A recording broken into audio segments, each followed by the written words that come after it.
European Commission on International Partnership, Dr. John Kengasong, Director of the Africa CDC, Mr. Wamkele Menle, Secretary General of the African Continental Free Trade Area, Dr. Michel Sidbe, African Union Special Envoy for the African Medicine Agency, honorables, ladies and gentlemen, good morning. Your Excellency, my name is Noela Wigilimana, and I'm the Division Manager for Research, Innovation, and Data Science at the Rwanda Medical Center, and it is my pleasure to be a Master of Ceremony for this event. Welcome to this momentous meeting that will review the progress made in implementing the Partnerships for Africa Vaccine Manufacturing, PAVM. This two-day event is hosted in Kigali, Rwanda, with significant virtual participation from across Africa and beyond. The meeting is convened by the African Union, the Africa CDC, the EU Development Agency, NEPAD, and the Africa Continental Free Trade Area. Without further ado, it is now my extreme pleasure to welcome the guest of honor, His Excellency President Paul Kagame, to give the keynote address. Welcome, sir.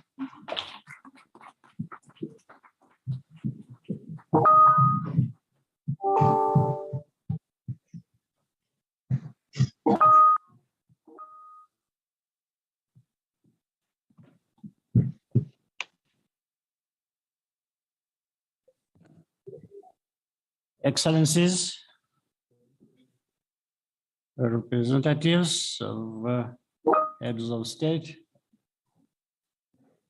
leaders from regional and international organizations, honorable ministers and members of the diplomatic corps, key partners, scientists, and business leaders, distinguished ladies and gentlemen.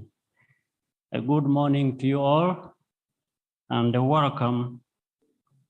I wish to welcome you here in Kigali and also to those following online.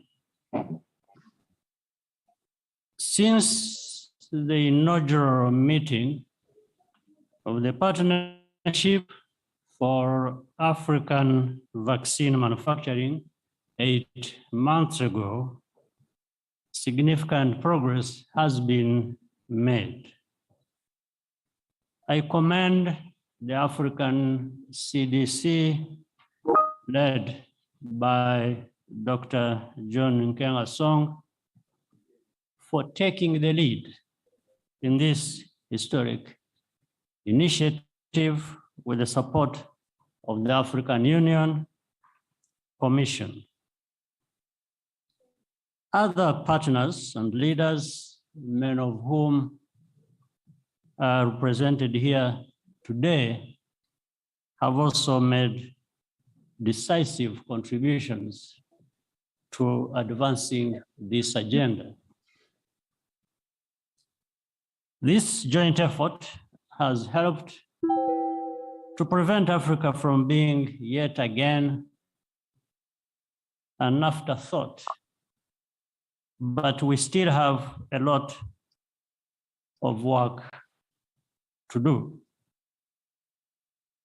Africa's challenges during the COVID pandemic in securing timely access to tests, therapeutics, and vaccines have served as a constant reminder that we need to be doing things for ourselves. This is not a new problem, but a crisis of public health is literally a matter of life and death. Africa must therefore build manufacturing and scientific capacity with a sense of urgency. We can and must do something new and different. And when I say we need to do things for ourselves, that does not mean acting alone. Vaccine research and production is fundamentally a global enterprise. We therefore have to work in partnership with each other as Africa and also with key partners around the world. That requires not only funding, but also, and even more importantly, trust. One of the most important developments since our last meeting is the entry into force of the new African Medicines Agency. I commend the African Union Special Envoy, Dr. Michel Sidibe, for his role in accelerating this process. It is essential to maintain the momentum and fully establish this agency, without which Africa cannot independently authorize and regulate medicines and vaccines. Producing vaccines on our continent is also an opportunity for trade and investment. That's why the presence here of the Secretary General of the African Continental Free Trade Area Secretariat is so crucial. Rwanda and Senegal have concluded agreements with the BioNTech to begin the end-to-end production of mRNA vaccines as early as next year. These doses cannot be distributed outside our continent, and there will be technology and knowledge transfer to African engineers and companies. Through its mRNA tech transfer hub in South Africa, the World Health Organization is working with South African companies to build a valuable knowledge base for our continent. These and other initiatives underway in various countries are evidence of a strong momentum which must be supported and sustained. Because of this terrible pandemic, an opportunity has been created to fundamentally change the pharmaceutical production landscape on our continent. This window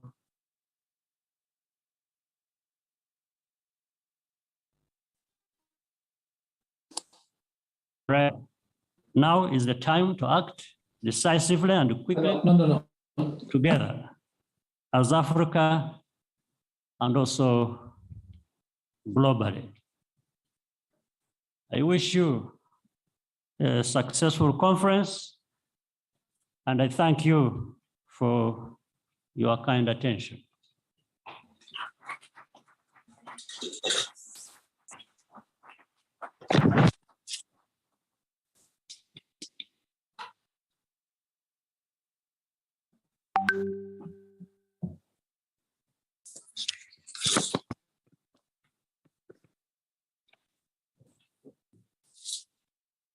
Thank you, Your Excellency, for these remarks and for your unwavering leadership in these efforts. It is a pleasure to welcome our next speaker, who will be representing His Excellency Félix Antoine Tshisekedi, President of the Democratic Republic of Congo and Chairperson of the African Union, Honorable Jean-Lucien Boussa Tongba, who's the Minister of External Trade. Sir, you're welcome.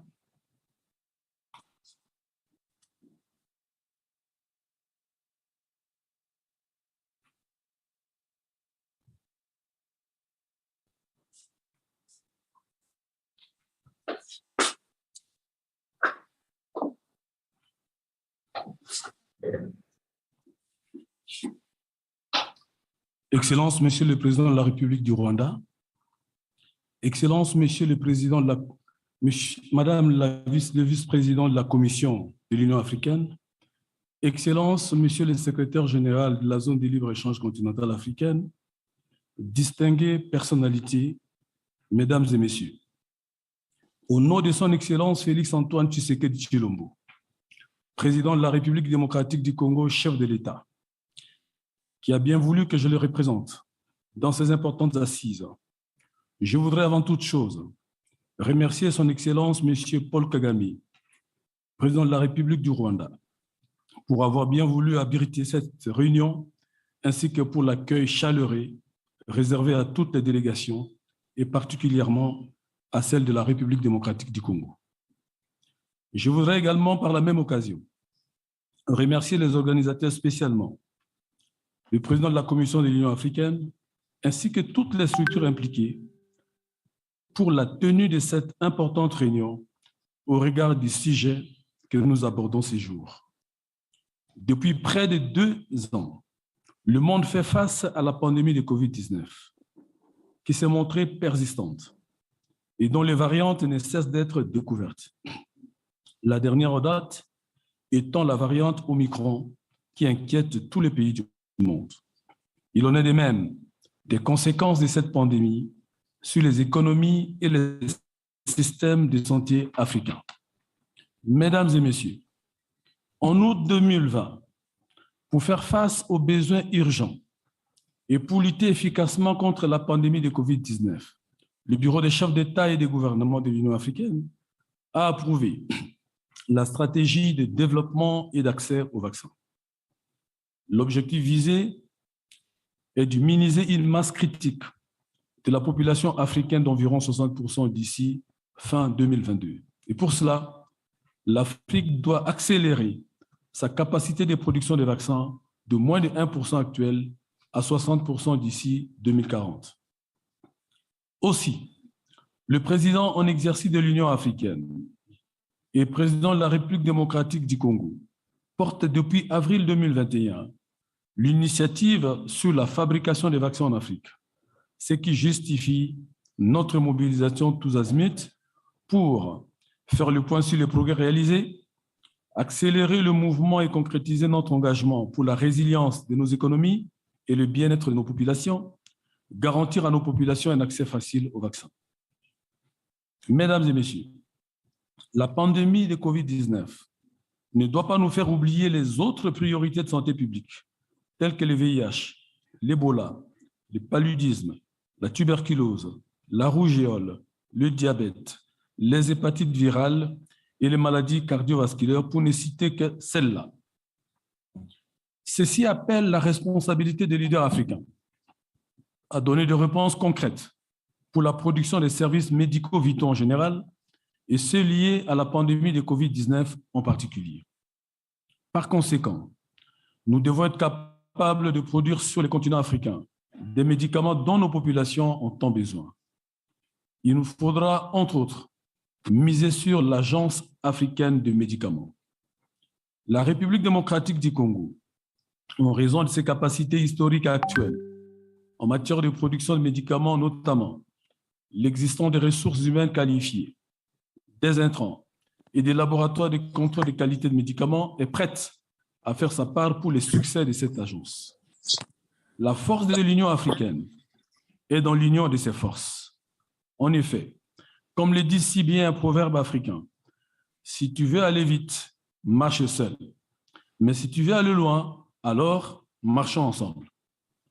En ce qui concerne la production des vaccins et des médicaments, l'Afrique devrait aller loin et vite. Aller loin et vite demande de développer rapidement des compétences, des capacités technologiques, ainsi que la mobilisation des ressources. Nous devons donc investir massivement dans la recherche. Dans l'entretemps, il est urgent que nos pays utilisent pleinement les mesures juridiques et politiques, y compris les flexibilités consacrées par l'accord sur les aspects des droits de propriété intellectuelle qui touchent au commerce. Excusez-moi. À ce sujet, conformément à l'article 66.2 de l'accord sur les aspects de la propriété intellectuelle touchant au commerce et relative au mécanisme de traitement spécial et différencié, nous devons soutenir la position de l'Union africaine qui stipule qu'il serait important que soient mises en place des dispositions permettant aux pays riches de respecter leurs obligations en termes de transfert de technologies en faveur des pays les moins avancés.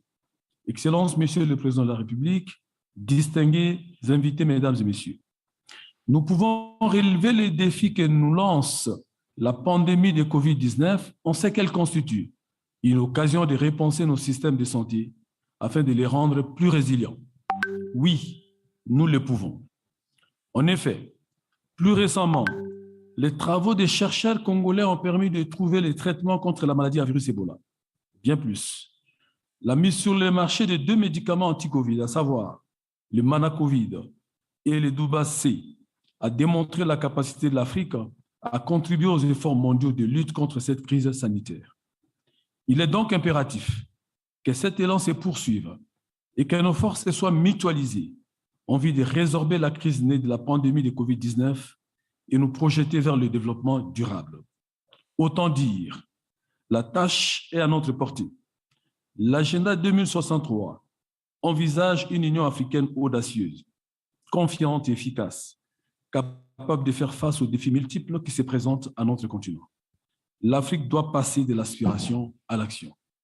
Excellence, Monsieur le Président de la République du Rwanda, Excellence, Madame le Vice-président de la Commission de l'Union africaine, Excellence, Madam Head of Africa Union Commission, Excellency, Secretary General of African Continental Trade Area, different excellencies. This is what I've been planning to say as a speech on behalf of the Head of State of the DRC. Thank you for the time.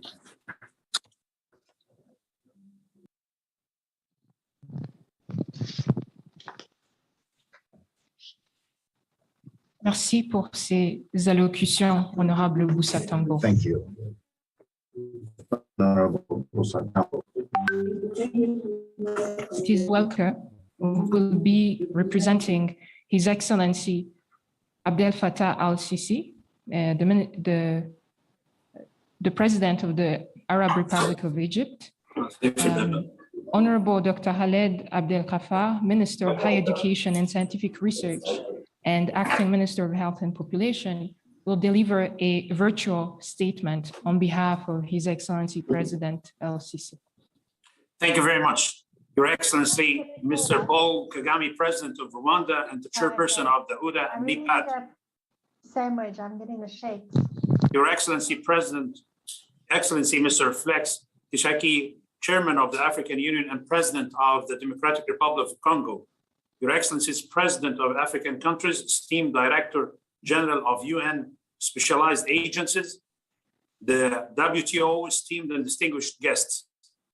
It gives me great pleasure to extend the sincerest regards of His Excellency, the President Abdel-Fattah al-Sisi. His Excellency wished to have joined today this highly important discussion. However, unfortunately, due to pressing national engagement, he's unable to. President el-Sisi wishes everyone a fruitful deliberation and tangible outcomes. I'm honored on behalf of President el-Sisi to partake virtually in the discussion of the progress made on implementing the Partnership for Vaccine Manufacturing in Africa. I would like to begin by cordially congratulating the African Union for their sustained assistance to member states and the tremendous effort to combat the socioeconomic and humanitarian impact arising from this pandemic on the continental level. With nearly 9 million reported cases and 224,000 reported deaths across the continent, And with the Omicron variant rising, we as a continent must continue to effectively mobilize resources as quickly as possible to implement the African Union joint COVID-19 continental strategy to combat the pandemic and fortify the continental partnership for vaccine manufacturing. I would like to take this opportunity to emphasize the great importance of the continuous and fruitful collaboration across the continent among African nations and continuing to build on strong partnership with international organizations, NGOs, different stakeholders, global funders, and the pharmaceutical industry. We highly appreciate the efficient role played by the African Union and the WHO and other international mechanisms, notably the COVAX facility, as well as regional ones, especially the African Afcfta, for providing member states with vital vaccines and expediting the fair and comprehensive distribution of those vaccines without the commercial and business characteristic predominating the humanitarian aspect.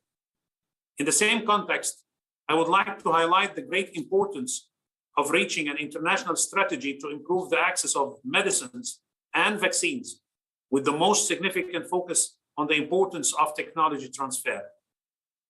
With Egypt chairing the African Union Specialized Technical Committee on Health, Population, and Drug Control, and as a member of the Board of Trustees of the African Union Special Fund, and the Coordinating Committee of the EU's continental response to COVID-19, Egypt has engaged our diverse partners from across the globe to help secure vaccines for Africa. Our high-level national and international collaboration has resulted in the launch of several different stages of COVID-19 vaccine clinical trials here in Egypt, thus setting an example in view of the fruitful South-to-South cooperation for the advancement of humanity.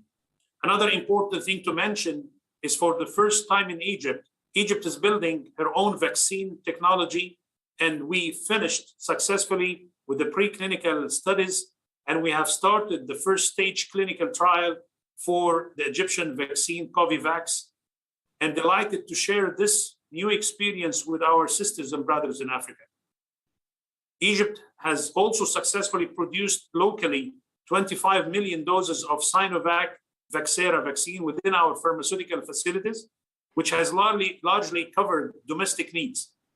And we are currently producing monthly 2.5 million doses in our old facilities, with an expected additional 1.5 to 2 billion doses yearly in our new line of production, and expected to be fully executed in 2022. With the pledge made by His Excellency President Abdel Fattah al-Sisi, Egypt has sent over $4 million worth of in-kind support to our African brothers and sisters across the continent, and $2 million pledged to the African CDC. Egypt also reaffirms the commitment of promoting health security throughout our continent.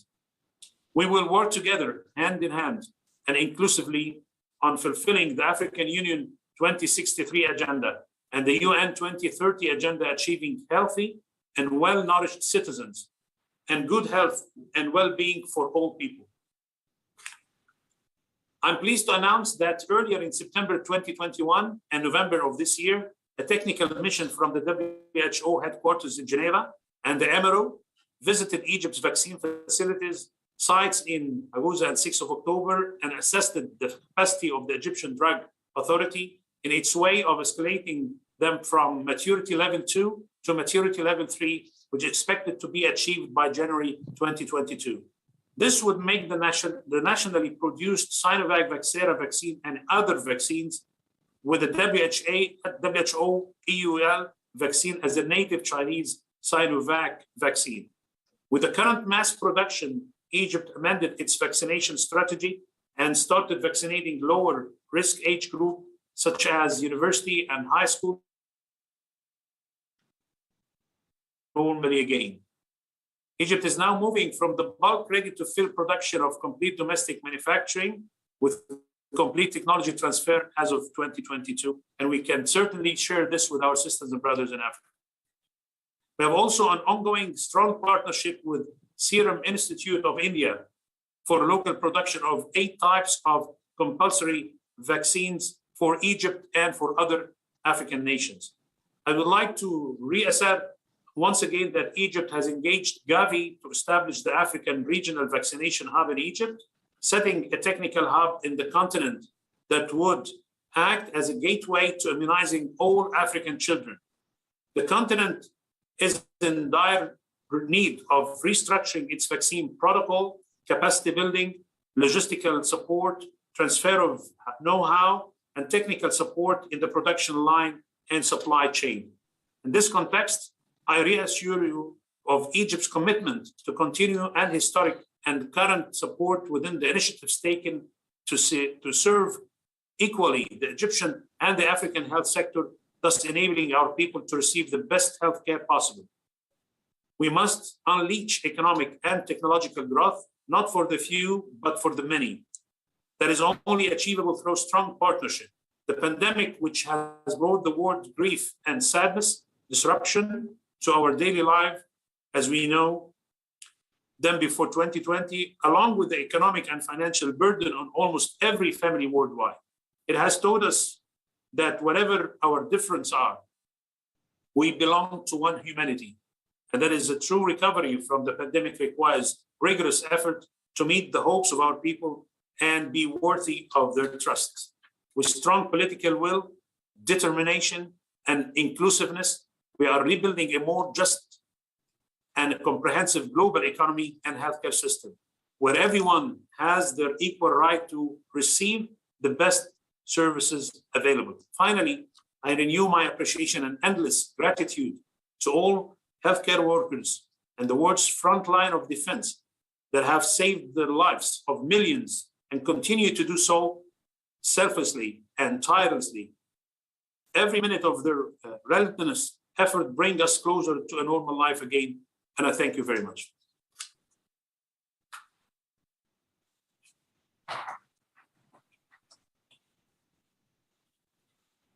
Thank you very much, Honorable Khaled Abdel Ghaffar, representing His Excellency Abdel Fattah el-Sisi. It is now a distinct pleasure to welcome Dr. Monique Sanzabaganwa, who's the Deputy Chairperson of the African Union Commission.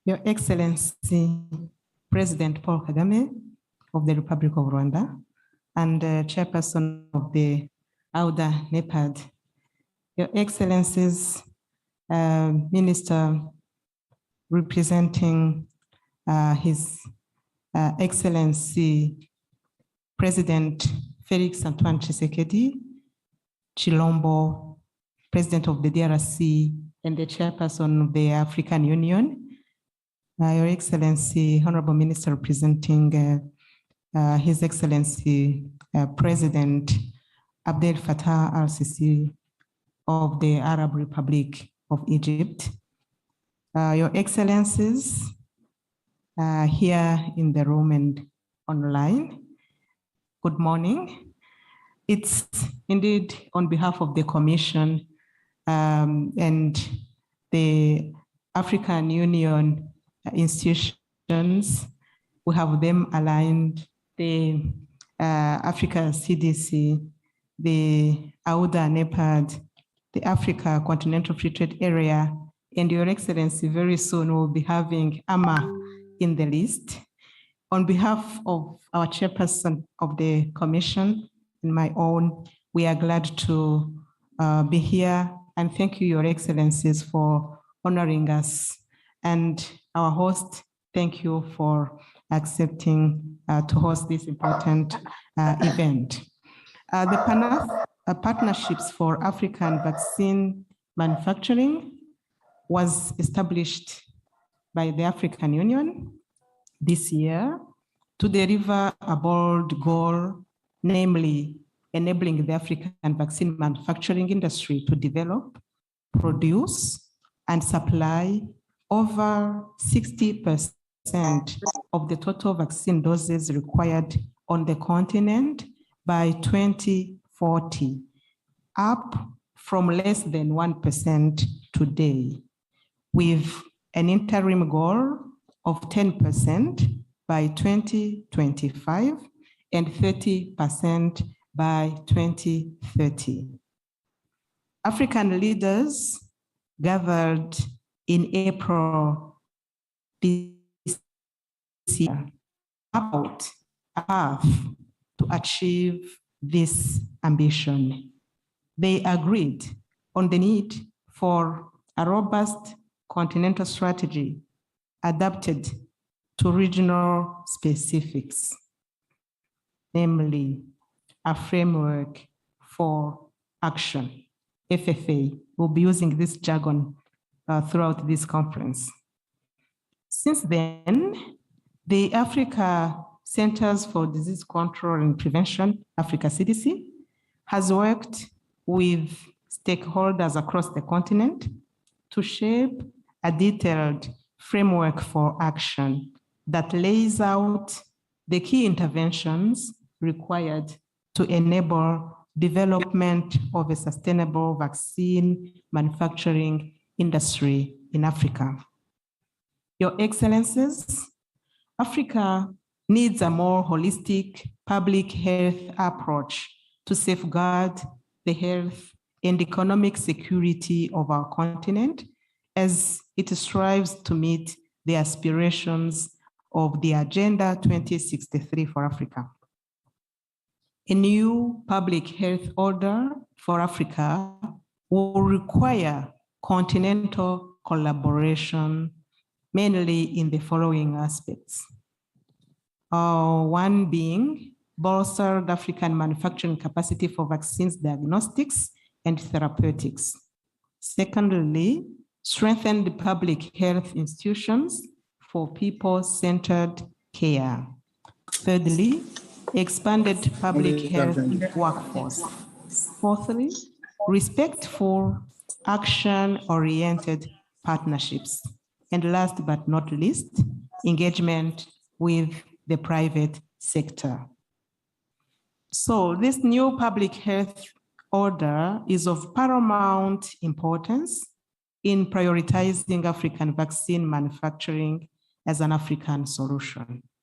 African vaccines manufacturing needs continental coordination and cooperation. The scale required to be cost competitive in vaccine manufacturing is a strong argument to compel continental unity in vaccine-related initiatives. We also know that production is one thing and marketing is another.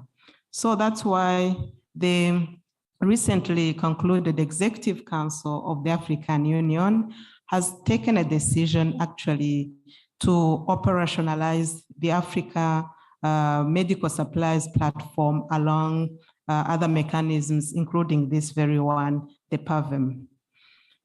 We are so excited about the prospects of partnerships that will be formed as the continent works to implement the programs in the framework for action, which underpin the fourth pillar of the new health order I mentioned, which is respectful, action-oriented partnerships. I thank you all for your participation and for your kind attention.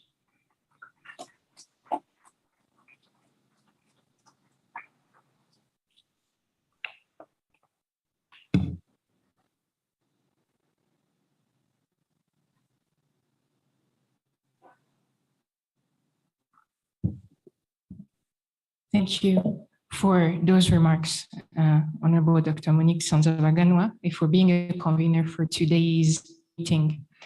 It is my pleasure now to welcome Dr. Tedros Adhanom Ghebreyesus, who's the Director General of the World Health Organization, for a virtual statement.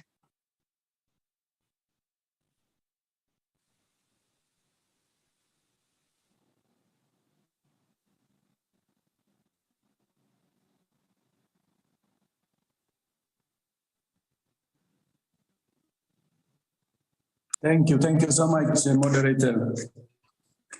Your Excellency President Paul Kagame, Your Excellencies, dear colleagues and friends, good morning, and thank you so much for the opportunity to share a few reflections with you today.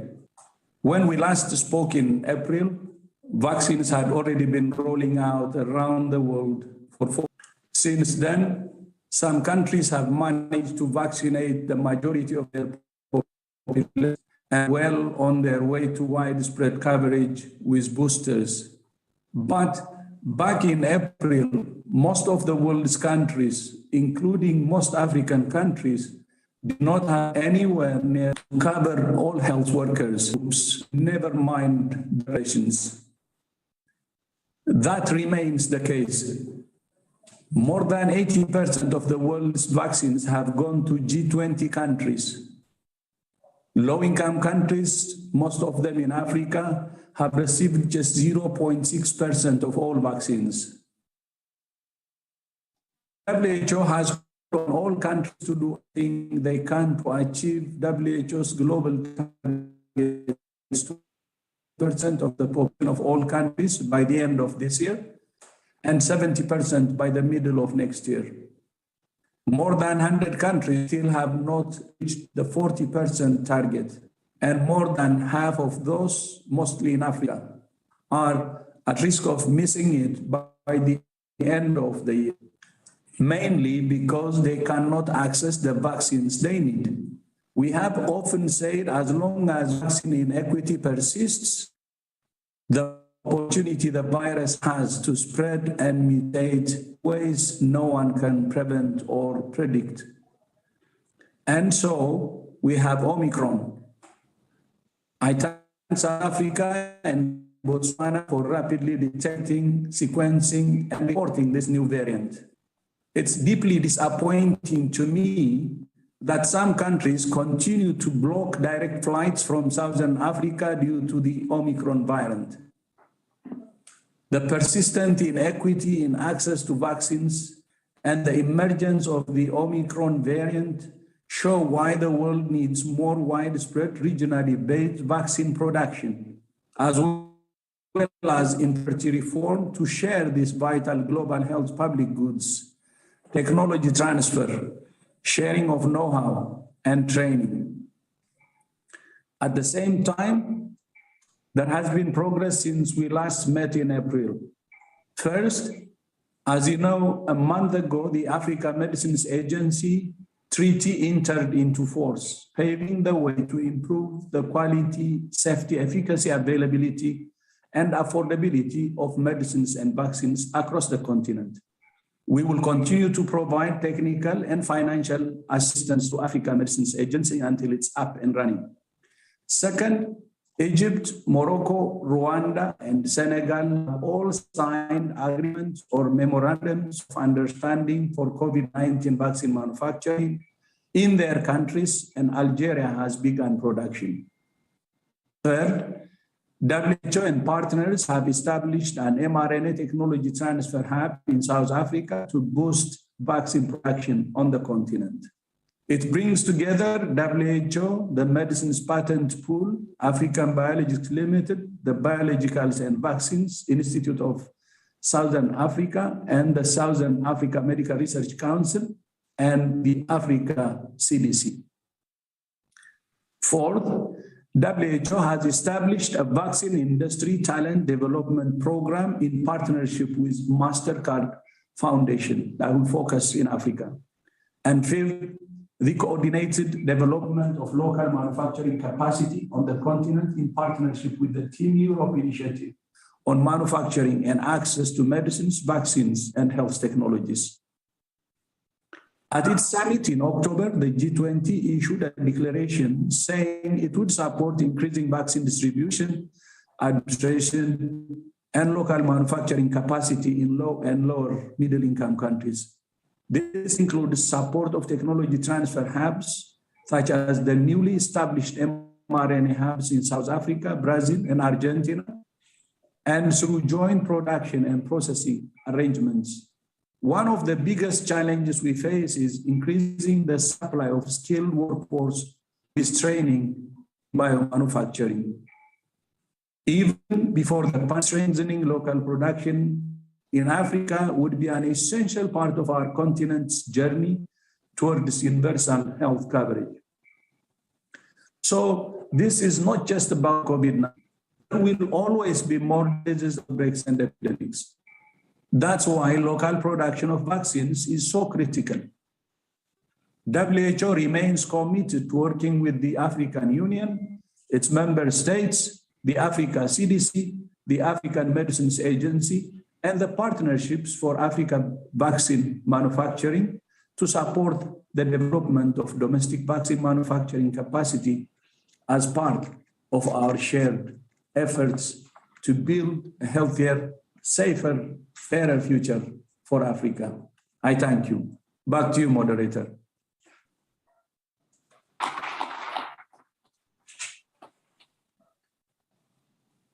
Thank you, Dr. Tedros, for those remarks and your unwavering commitment. I would like now to welcome our next speaker, who is Mr. Wamkele Menle, who is the Secretary General of the African Continental Free Trade Area Secretariat, for a virtual statement. Thank you very much, Madam Moderator. Your Excellency, President Paul Kagame, the President of the Republic of Rwanda, the ministers that are representing the heads of states of the DRC and Egypt, the Deputy Chairperson of the African Union Commission, Dr. Sansbaganwa, honorable ministers, distinguished panelists, heads of international organizations, it is a pleasure to join you this morning. Let me start by commending the Africa CDC under the leadership of Dr. Kengasong for having initiated this platform back in April at a time when Africa was facing a deep and unprecedented public health crisis in the form of COVID-19. Due to the operationalization of the Afcfta, our continent is now in a stronger position to confront the twin challenges that we face in the area of pharmaceuticals. And that is one, a platform for harmonizing national standards, as well as pooling procurement of medicines and pharmaceutical products. And two, increased investment in pharmaceutical production. As you may well be aware, in the year 2019, Africa imported $16 billion worth of pharmaceutical products.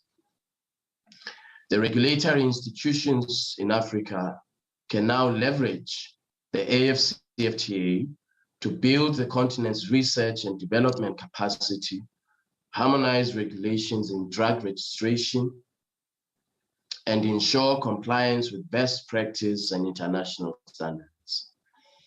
This will, among others, strengthen the fight against substandard and counterfeit medicines and medical products, while fostering the building of an enabling environment for continental production of pharmaceutical products, as well as vaccines.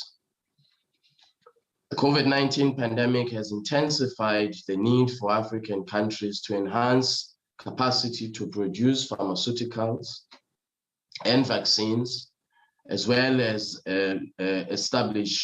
accelerate the establishment of the generic drug industry.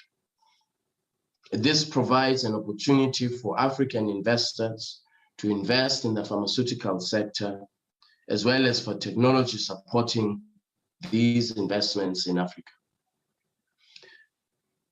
Such investments will, of course, depend on enabling factors such as the appropriate framework on intellectual property rights. And this is where the Afcfta becomes so critical. It provides us with an unprecedented opportunity to develop a common framework, a common legal framework for intellectual property rights on our continent.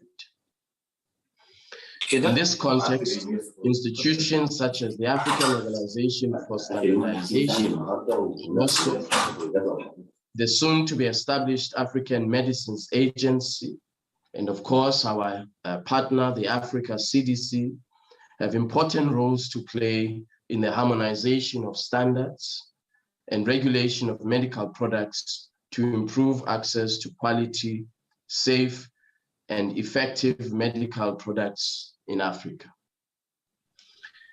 In recognition of the pivotal role of standards in delivering safe public health, the Afcfta and AROSO have signed a memorandum of understanding to, amongst other things, provide a framework of cooperation to strengthen intra-Africa trade, particularly strengthen intra-Africa trade in pharmaceutical products and, of course, in vaccines. This is to be achieved through standards development and harmonization that fosters increased rate of diversification, industrialization, and transformation of Africa's economy, and boost the continent's ability to supply its important needs from its own resources. It is therefore timely that the Afcfta Secretariat, supported by the MasterCard Foundation, has concluded the development of an Afcfta private sector strategy, which has identified pharmaceuticals as a key priority value chain in boosting intra-Africa trade, production, and of course, in enabling Africa's public health security. And due to the bold and visionary step of our leaders in the African Union in initiating the Afcfta, I want to repeat that we now have a very unique opportunity as the African continent to set forth an intellectual property rights regime that will service Africa's public health initiatives and Africa's public health imperatives, as well as service Africa's industrialization imperatives by establishing a generic drug industry in Africa. More importantly, we have a unique opportunity to capture the reforms that are required in intellectual property rights and to ensure that those reforms are codified into law, into Afcfta trade law, to ensure that Africa has the vaccines that are required to fight not only this pandemic, but future pandemics, and also, as I said earlier, to ensure the public health of the African population. The Afcfta is in full support of the development of the framework for action to guide our vaccine manufacturing program, and I look forward to its implementation in due course. I thank you very much, moderator, and I wish all of us very, very successful deliberations over the next 2 days. I thank you very much. Thank you very much, Mr. Wamkele Mende. It is now a pleasure to welcome Dr. Michel Sidibé, who's the African Union Special Envoy for the Africa Medicine Agency, AMA. Welcome, sir.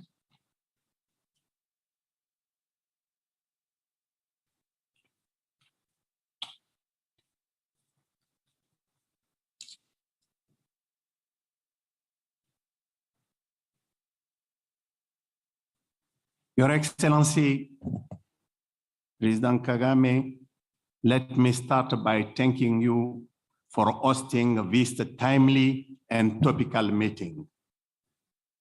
Your Excellency is the head of states, Deputy Chairperson of African Union, honorable ministers, dear colleagues and participants. Let me start by saying thanks to member states for their personal commitment to African Medicine Agency. They have been able, through their rapid actions, I can say, fact that they have been able to bring sense of urgency in less than 5 months, we have been able to quicken the pace of action and make sure that African Medicine Agency Treaty could come into force. And that would have never happened without their understanding of the need of this urgent entity, like the President Kagame said.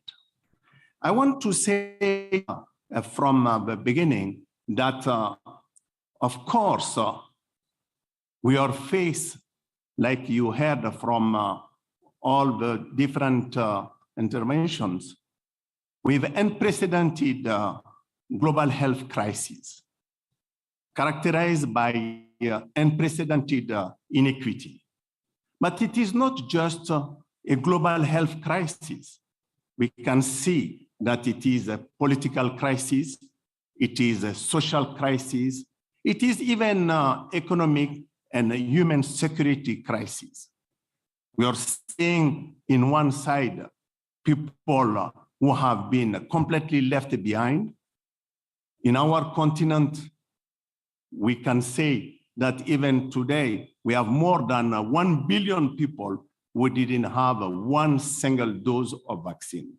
So this meeting, like I said, is timely. I want to thank you for your leadership, for bringing this sense of urgency. Thanks to John also for understanding that we cannot wait anymore, that we need to go fast to make sure that we can have the production becoming a reality in the continent. This continent, why AMA is so important?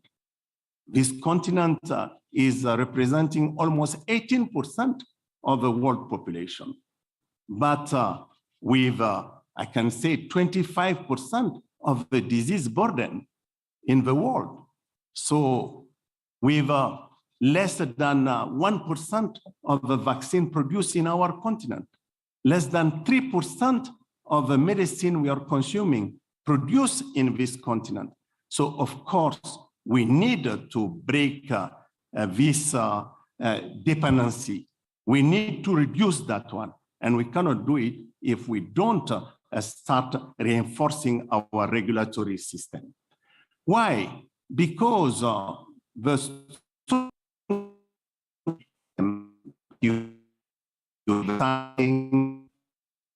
harmonization, upgrading, of course, the maturity level of our national regulatory agency will help us to strengthen our health ecosystem. So make sure that first we can reinforce, of course, research and development in our continent by Africanizing research and development. I used to say that, malaria have been discovered 141 years ago in Constance in Algeria. And we're waiting. So we need to Africanize research and development. We need to make sure that the prioritizations of our own disease become a reality. And that will be key, bringing young people, creating a platform in our continent, making sure that we can really advance the research and development, which will be key for us, foundation for the sustained capacity to produce and to certainly be able to give services to our people. The second one, I think, is also to make sure that we will be able to create a safe environment for investment, because you will not attract if you have some countries with 40% of fake drugs or substandard drugs. So you need to really make sure that this regulatory system will help us to create a safe environment for investment from our own continent, but also by building bridges with partners who want to come and invest in our countries. And it will help us to reduce, and that's why this meeting is so key, to reduce our dependency on global regulatory systems. If we produce and we don't have a mechanism in our continent to fast track the authorization process, for making sure that our drugs, our vaccine, working with WHO, working with all the partners who have been helping us to make sure that we can fast track. It will not be helpful for our country. So that's why I want to say that it will be key for us to speed up, to not lose momentum. You said it, Honorable Excellencies, it is not the time to lose the momentum. AMA should become a reality quickly. We should do whatever we can to quicken the pace of implementation and operationalization.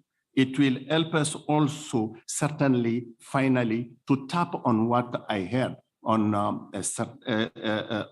the free trade agreement, and to create the space which will go to help us to go to scale and not neglecting our pharmacopea. I want to say thank to you. Thanks for the support you gave me for making sure that really this agenda of implementation of AMA. But I thank all the partners who have been working with us to make it probably a reality soon.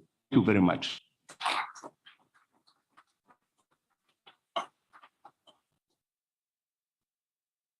Thank you, Sidibe. It is now my pleasure to welcome Dr. John Kengasong, who's the director of the Africa CDC. Welcome, sir.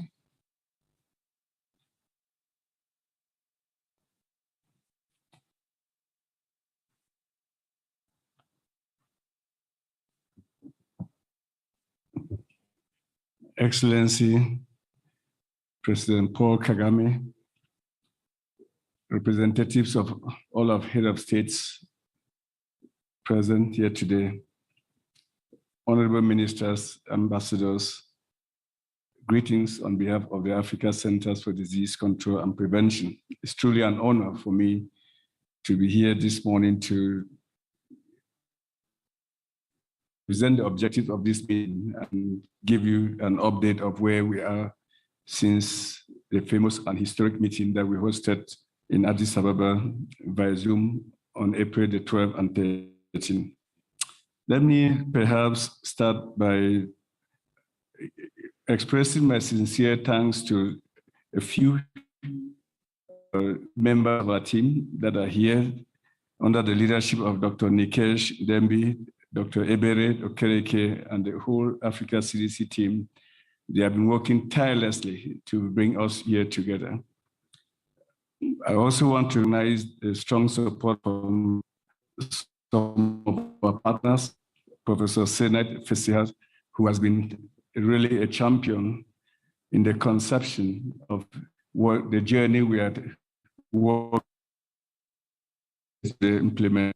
Some of our partners, GHS, the McKinsey Group, and of course, our chairperson of the African Union Commission, Excellency Musa Faki, and my dear sister, Dr. Monique Nsaza Bagawa, who has been a tireless supporter of these efforts going forward. Excellency, the P in our partnership, in PAM, as you highlighted earlier, is important. Central to our success is partnership, the power of partnership. And we take that very seriously. Allow me to be the eternal optimist that the way I see the progress, and I'll present in the next 7 minutes or 10 minutes, the way we shall fight the next pandemic on the continent will be clearly different from the way we are fighting this pandemic because of the remarkable progress that we are making in the vaccine production. As a virologist for 32 years, let me paint a picture of what might face us in future if we did not do this right. Imagine a virus that emerged with a case fatality rate of even 4 to 5% and has the transmissibility rate, what we call the R0 of this current virus, which is the SARS-CoV-2. And if we have to wait for vaccines to arrive at the rate at which we are currently dealing with this pandemic, it will eliminate all of us. So it is truly, we are here today to continue to define the future of our continent and our survival. Let me ask the colleagues behind to just send my slides so that I can use that to framed the discussion we are having today and tomorrow. Next slide, please. So we are here, Excellency, to discuss 4 things, provide you all with an update of the meeting, the progress we've made so far since April 12 and 13. We're also here to agree on an AU-endorsed approach for facilitating regulatory approval processes, which will be pathways, what we call potential pathways that we could use because of the speed at which the continent is moving in producing vaccines. Also discuss critical market shaping needs once countries begin to manufacture vaccines. And I'm very happy you heard from Excellency Mene, the Executive Secretary General of the Continental Free Trade Area, and that build momentum on vaccine manufacturing hubs across the continent. The power of partnership, Excellency, is expressed in the co-convening of this very important meeting, the Africa CDC, the AU NEPAD, our Continental Free Trade Area, and the African Union. When we met in April of this year, Africa CDC was leading the charge, but the full force of the African Union has been brought to bear as we organize this report back meeting. Next slide.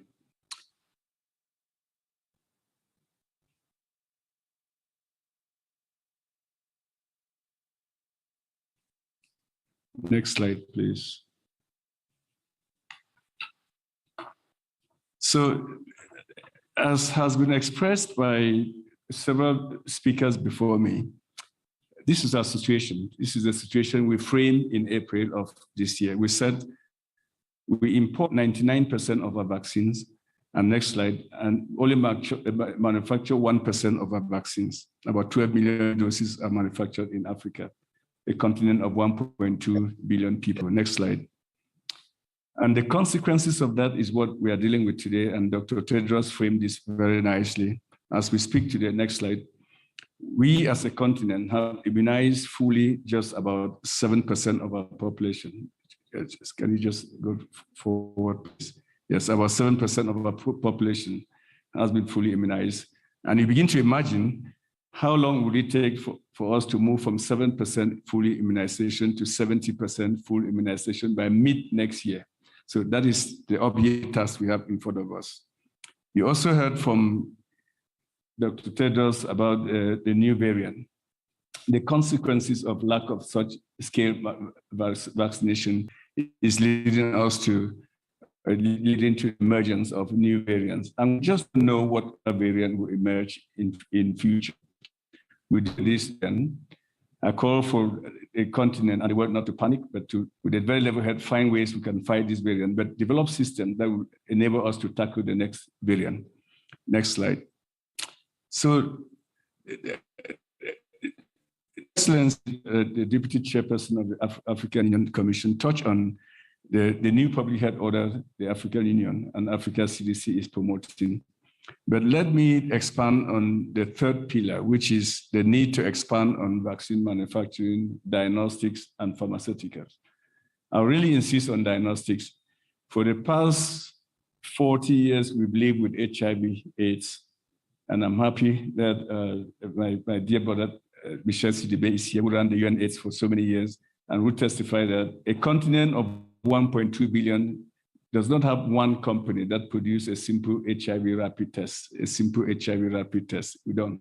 And we do conduct about 100 to 150 million HIV tests a year in Africa. So we serve as a market for others. I think that has to change. Vaccine of diagnostics and tests. But the historic meeting we had, Excellency, which he personally attended in April, was a turning point. At that meeting, 40,000 participants in 2 days attended that forum to discuss around how we quickly expand manufacturing on the next slide. Some targets that you, my dear sister, Dr. Monique, that we are aspiring. It's very ambitious, but these are not ordinary times. This is extraordinary time. I don't need to remind all of us how extraordinary it is that we are sitting in a room and not recognizing who is sitting next to each other because of the mask we are wearing. It's a stark reminder that the times are extraordinary and we have to use extraordinary measures to address extraordinary challenges. That is our goal, that we really want to turn green by the year 2040, where we shift that paradigm and begin to manufacture at least 60% of our vaccines to guarantee the economic security, health security, and our own development security on the continent. Next slide. So His Excellency President Tshisekedi, in his capacity as chair of the African Union, launched the Partnership for African Vaccine Manufacturing in April. That was one of the main outcomes of that meeting. Next slide. So we are here today to give you the progress so far. So the PAVM, as we call it, has progressed a lot. In April, it was announced. In May, we got to work and a task force was established, if you look at the orange color.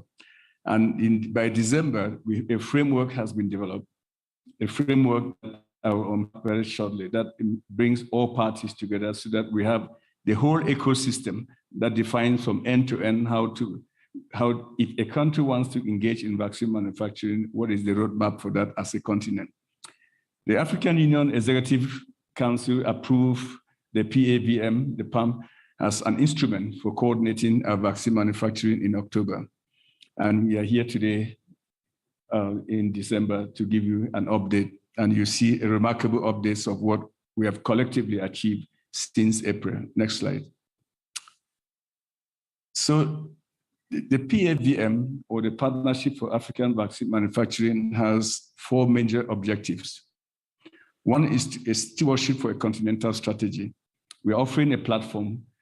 The partnership does not seek to control, but seeks to coordinate efforts at the continental level.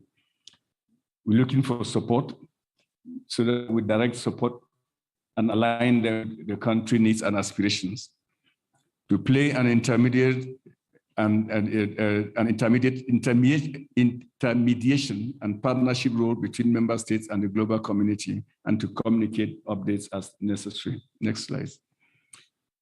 So there's the spirit of the partnership. The spirit of the partnership is the togetherness. And His Excellency, during the meeting in Berlin just a few months ago, I think that was in August, he said, Africa works best when Africa works together. I think that is the spirit of what we are trying to do here, that individually we cannot win. And let me repeat what His Excellency, the Minister from DRC, just said a few minutes ago. He says, if you want to go fast, you go alone. If you want to go far, you go together. That is an African proverb. And it summarizes, or it says that we are in this together, in these extraordinary times together. We have to move forward speedily. So the framework that we have developed as the part of the PAM has the following elements. Next slide. Has a total of about 8 elements. One is to establish a coordinating approach, ensure that volumes are guaranteed, so that a country is producing vaccines, you know that there will be a market for that vaccines. Financing for local manufacturing, increase momentum for technology transfer. Competition and regulation is one of the things we shall be discussing here. Local research and development capacity without the workforce development and nurture young talents across the continent, which is, we have a lot.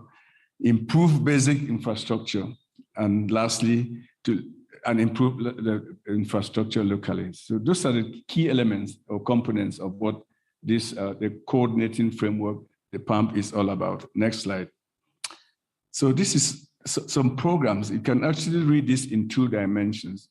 On your left-hand side is what we call the market design, demand intelligence, which are a series of elements that we are working on, including access to market. On the right-hand side is the regulatory. As we have explained, the two, you've heard from my brother, Michel Sidibe, and His Excellency Wamke, the two must come together. It's like building an act. So if you're working on the research and development and access to vaccines, and without regulatory, we come a jam. And the speed at which, and I will show this slide shortly, where the continent is moving dictates that we have to move quickly to make sure that the two arms come together. Next slide. So this is a progress report, which I can assure you is not updated because we've certainly missed some of them. Let me start from north to south to west and back to the Egypt. You just heard the remarkable report from Egypt. Fascinating progress since April. They're doing fill and finish for Chinese vaccines and also developing the COVID vaccine, which is a made in Egypt vaccine. Rwanda, you heard from Excellency, have signed an agreement with BioNTech and Senegal to produce vaccines. South Africa, Senegal, back in Morocco and Algeria. And in between, you have other countries like Nigeria, Ghana, Kenya, Côte d'Ivoire have all expressed their interest to manufacture vaccines. And that is why this platform is so important, so that we look at the entire ecosystem and we begin to think of what is it that we can do in partnership so that it's not a zero-sum game where if one country produces a vaccine, then the other country doesn't. It's all open for everybody. But we must strategize so that we do not work on each other. These are some incredible milestones that we've had so far. We just heard about a few days ago about Aspen having a license to produce the Johnson & Johnson. I talked about the BioNTech work with Senegal and Rwanda in making mRNA vaccines. Next slide. And this is the Berlin meeting where His Excellency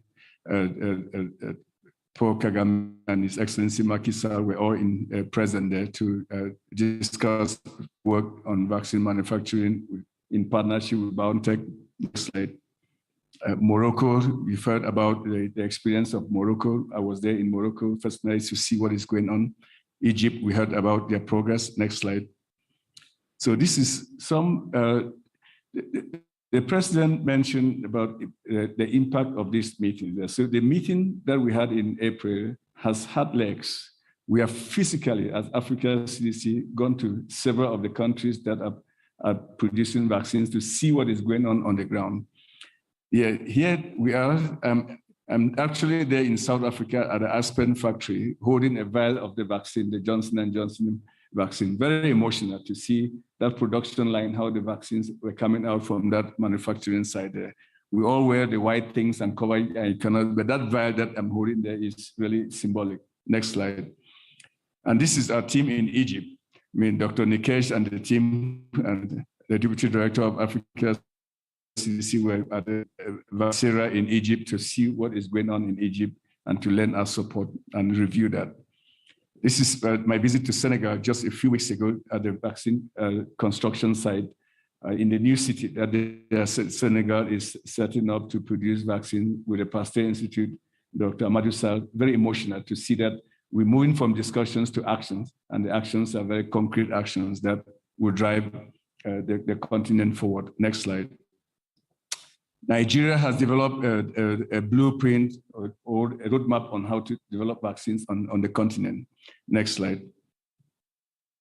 So let me just conclude by thanking you all for coming and all the partners that have been working very hard with us, the Mastercard Foundation, the Suzanne Buffett Foundation, the Gates Foundation, the US partnership, the European partnerships, and many others that are joining hands with us. As His Excellency said, Africa will not do this alone, can only do this in partnership with all of you. So I thank you so much.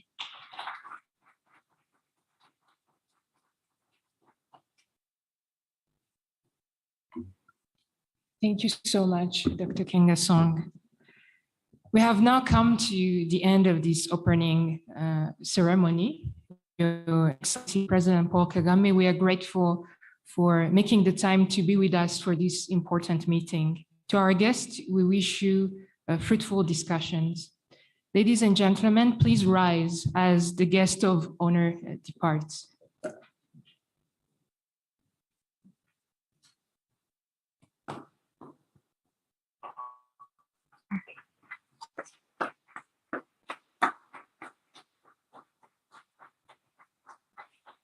We kindly ask everyone else to remain in the room for the next session, which will be starting shortly.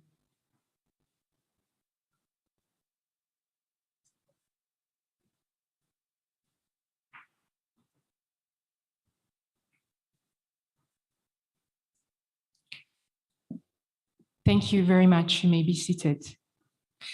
We are now starting the second session of the day, which would be remarks by key partners in the room.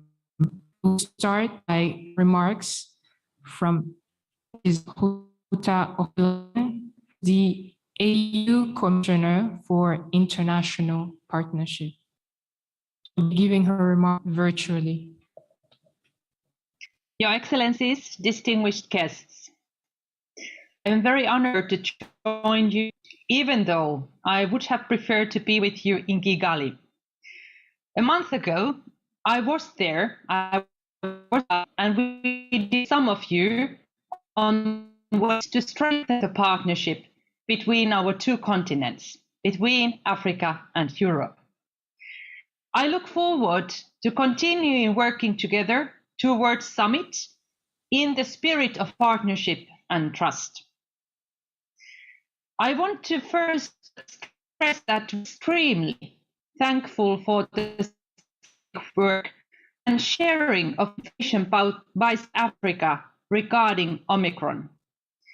It is vital to work together to study it in depth.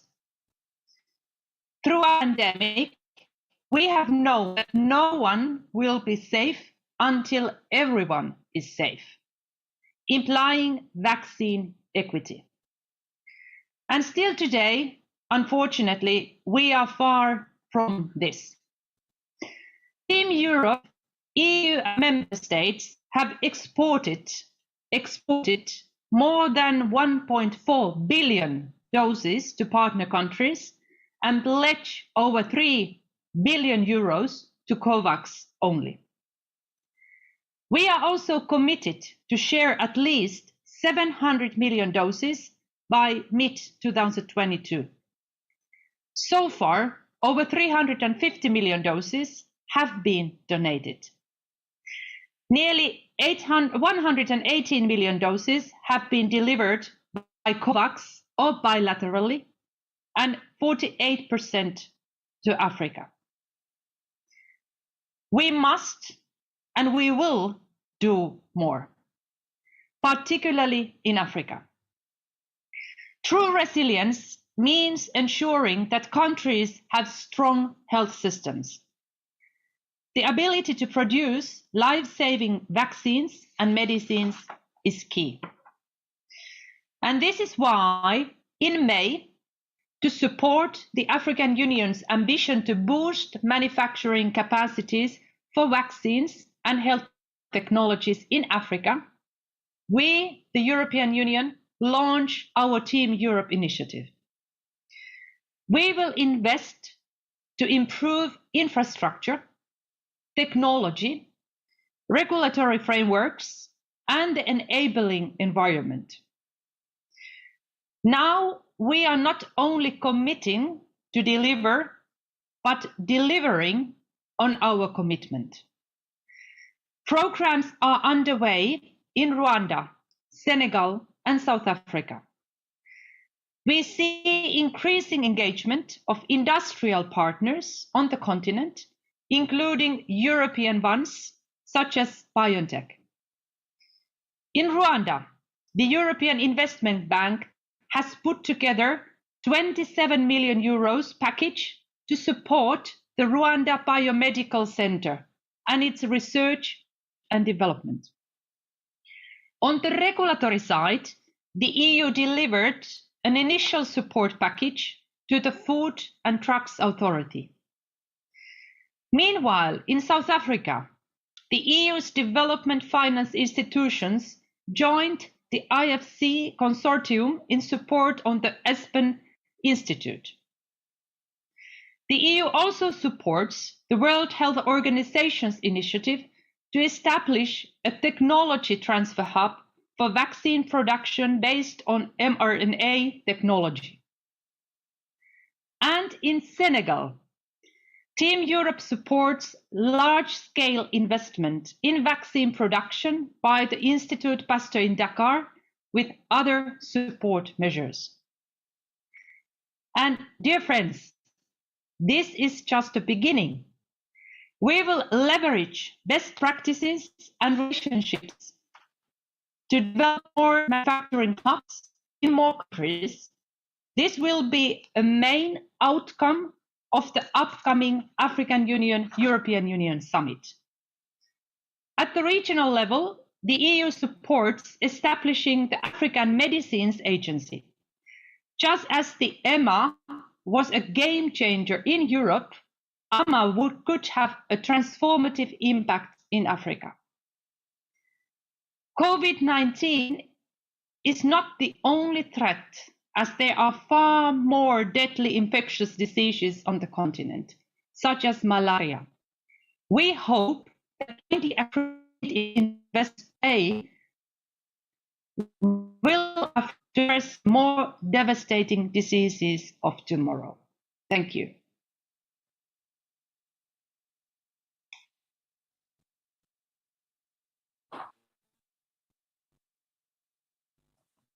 Thank you, Mrs. Erplainen, for those remarks and outlining the important support of Team Europe to these efforts. It is now my pleasure to welcome Mrs. Winnie Byanyima, who is the Executive Director of the Joint United Nations Program on HIV/AIDS, or UNAIDS. She's also joining virtually. Thank you very much, moderator. I begin by thanking very much His Excellency, the President of Rwanda, for hosting this important meeting, and thanking the African Union, particularly Africa CDC, for organizing it to brief us on progress on this important subject. Excellencies, distinguished ladies and gentlemen, representatives of governments and of the African Union institutions, I wish to start by saluting the African leaders and Africa CDC for taking an approach key to ending COVID-19 in Africa and to beating all other pandemics. That approach has two key elements. First, that Africa must strengthen self-reliance in the development and manufacturing of life-saving technologies, so that it will never again find itself dependent on what other countries and pharmaceutical companies may choose to provide. Secondly, that self-reliance for Africa in research, development, and in manufacturing will only be achieved through Pan-African collaboration. We cannot achieve this if we operate only within our national boundaries. We will only rise together. The institutions we must strengthen and the plans we must build need to be shared ones for all countries of Africa. That is understood, and it is the basis of this work and the importance of this meeting. It's now become clear to anyone who's been watching the COVID vaccine distribution scandal that Pan-African collaboration to strengthen self-reliance in life-saving technologies is essential for our health, for keeping us safe, and for our economies. African leaders were right to develop for the first time a pooled purchasing mechanism, the Africa Vaccine Acquisition Task Team, which we at UNAIDS have been supporting and championing. That was to strengthen the negotiating hand and to enable economies of scale. It secured 23 million doses. However, AVAT continues to face the monopoly of pharmaceutical companies. The companies stalled on selling, they stalled on delivery, and Africa has continuously been pushed to the back of the queue. Like others have said, we are less than 7.5% vaccinated, while rich countries are more than 68% vaccinated. Those who led the resistance to apartheid have called it vaccine apartheid, and they are right. This is a repeat of what happened with antiretrovirals for HIV, when 12 million lives, most of them on this continent, were needlessly lost while life-saving medicines remained out of reach. The contrast, Excellencies, in profit and loss is stark and grim. Let me share this. Pfizer, Moderna, and BioNTech alone, those three, are making a $1,000 profit every second, meaning that in this next sentence, another $1,000 goes into their accounts as profit. Meanwhile, the cost of the international delay in getting vaccines to Africans is not only that people have died from COVID and continue to die, it's the millions who are suffering the destruction of their livelihoods. The IMF has noted that the gap between Sub-Saharan Africa's growth and that of the rest of the world is expected to widen further over the next 5 years. Jobs have been lost, children pushed out of school, some never to return. Women have suffered from gender-based violence and more constraints on their livelihoods. As the head of the UN's work to end AIDS, I have drawn attention to the interruptions that this crisis has brought to vital prevention programs. These are impacts we cannot afford to allow to drag on. We are very proud of South Africa's and Botswana's scientific capacity and transparency on Omicron, and also deeply disappointed that the payment for that sharing and of that knowledge is the unjust travel bans, which will further hurt African economies. The delays and bad faith show that we cannot rely on the goodwill of pharma companies. Africa is developing critical institutions that will pave the path to creating viable biomedical manufacturing. The African Medicines Agency, supported by my predecessor, Michel Sidibe, ratified this year, is a critical institution in this path. The hubs that have been mentioned already, important steps forward on the journey to African production. But we need to ensure that that production goes beyond the fill and finish of making a vaccine and move fast to full manufacturing. I take the opportunity to urge all African leaders represented here and those not here to support the Africa CDC-led vaccine manufacturing and regulatory initiatives, to prioritize investment in universities and other research institutions to enhance our technical capacity to develop medical technologies, and to continue on the path of developing the R&D hubs. Investing, even when the location is not one's country, because that investment is for every country, is for our continent. This is an initiative that we all must support. Donors and investors follow when we take the lead as Africans and invest. We need to scale up production in the next year, and we need by 2030 to move by 2040 to move from 1% to 60% production in Africa. What an ambitious target. And yet it is realistic. It's not just aspirational, it is achievable. UNAIDS and the People's Vaccine Alliance will help to rally international support around these African-led solutions. We will continue to press pharmaceutical companies to share technologies and to press rich countries to make those companies that they host share. And we'll continue to support your push at the WTO negotiations for an intellectual property waiver. Strengthening Africa's collective self-reliance in the production of life-saving technologies is not idealism. It is not a dream. It is a matter of life and death, as my brother John Nkengasong has said. It's not a vision for a far-off future, but an urgent task for today. The path you are on, Your Excellencies, is the right one. Don't wait. Don't walk, run. We will be the wind at your back. Thank you. And back to you, moderator.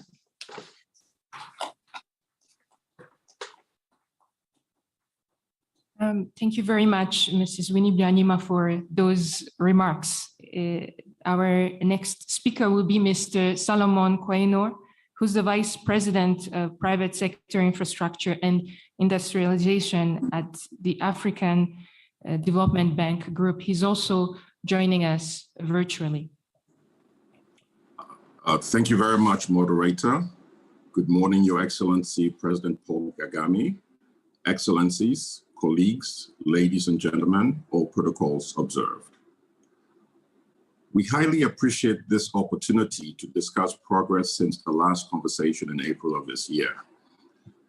For me, this is an indication of how, as a continent, we take this subject seriously with efforts to put our words into action. The current situation in the world, which we've heard from several speakers on, a 7% vaccination rate in Africa, vaccine nationalism with 80% of vaccines going to G20 countries, rapid red listing of African countries for air travel from new variants observed. I mean, these serve as a continuing reminder that this partnership for African vaccine manufacturing remains very relevant and timely to respond proactively to the present threat, but also to prepare ourselves for future pandemics. As we all know, less than 1% of Africa's vaccine needs are manufactured locally. This presents both a risk due to geographic and supplier concentration with monopolistic situations on different vaccines, but also presents an untapped opportunity for local manufacturers to enter or expand production, as well as for global manufacturers to relocate parts of global production to the African continent. The African Development Bank is committed to the Partnership for African Vaccine Manufacturing, and hence we agreed to co-lead 2 work streams, namely the Access to Finance work stream with Afcfta and the Infrastructure Development work stream with the CFTA Secretariat. We have also made significant development progress indirectly within AFDB on the Technology and Intellectual Property Transfer work stream, for which we'll be partnering with the AU, Africa CDC, ALDA-NEPAD, and the CFTA Secretariat, amongst others, to establish an appropriate demonstration institution that is technology agnostic, goes beyond COVID-19, and will emerge as a Pan-African knowledge center in vaccine and pharmaceutical manufacturing. So the Africa CDC has set an ambitious target of achieving 60% local production of Africa's routine vaccine needs by 2040. Some high-level estimates put the related funding needs between $600 million to $1.2 billion, depending on different scenarios, including which parts of the vaccine value chain are addressed and the technology is concerned. To support achievement of this ambitious target, the African Development Bank will support the development of African vaccine manufacturing plants by mobilizing long-term financing for investment projects through direct lending, credit enhancement of capital market transactions, given our international AAA rating, equity investments, as well as technical assistance to local manufacturers and co-investors. In addition, we will support the market design and demand intelligence workstream of the PAVM in shaping a vehicle to pool the demand and provide a take-or-pay type of provision for African countries and ensure long-term vaccine offtake agreements, as well as ensuring a percentage of demand, for example, 20 to 40%, will be procured from African manufacturing. Here, the AFDB could provide partial risk guarantees to counter-guarantee such offtake agreements, especially in their formative years. Thirdly, we will support the development of hub anchors through public contribution to infrastructure and policy, institutional and regulatory advice. Let me take this opportunity to announce that the African Development Bank now has its pharmaceutical action plan finalized, which includes vaccine manufacturing. It's underpinned by a 2030 vision and strategy for Africa's pharmaceutical industry, which focuses on the 30 molecules most relevant to the African disease burden, as well as diagnostics and medical devices, PPEs, and definitely vaccines. Its success will depend on the implementation of the CFTA, given the importance of economies of scale, affordability, and market access. We have worked extensively with global and African stakeholders in this process, including several of you in the room today. This is also in line with several calls that the AFDB received from African heads of state, that is, rebuilding Africa's healthcare defense system and also industrialization and pharmaceutical manufacturing. Our initial projection is that the AFDB will invest at least $3 billion in the pharmaceutical industry over the next decade, of which $1 billion will be in pharmaceutical manufacturing and $2 billion in related integrated infrastructure and logistics, for which the AFDB has expertise and experience. As we finalize the ecosystem into the bankable environment for vaccine manufacturing on a regional basis, and also for end-to-end production, that is beyond fill and finish and packaging, we believe that we would even exceed these investment projections. However, we cannot do this without partners, and we bring complementary expertise. So we'll be reaching out to all of you to concretize partnerships that we have been discussing for the past 2 years, so even before COVID. Let me conclude by saying that I strongly believe that we're on the right track with the progress made by the Partnership for African Vaccine Manufacturing. However, we need to strengthen collaboration, build synergy, and work together towards achieving these great goals for the continent. Together, we are stronger and we achieve more. Thank you very much.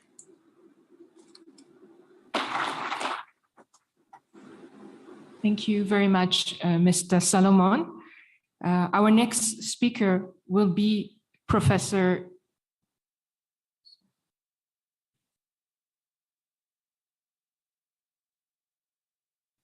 So we have our next speaker, who's Prof. Benedict Orama, the president of the African Export-Import Bank. And they're also joining us digitally. Thank you very much, moderator. Let me also join in thanking His Excellency President Paul Kagame for hosting this event. I'm highly honored to have been given the opportunity to make a few remarks at this important event. I would like to start by congratulating the African Union for the vision for a new public health order as enshrined in Agenda 2063, the Africa we want. The import of this vision and the need to fast-track implementation has been amplified during this pandemic. There is no African that I've met who needed convincing that we need to have vaccine manufacturing capacities and capabilities on the continent.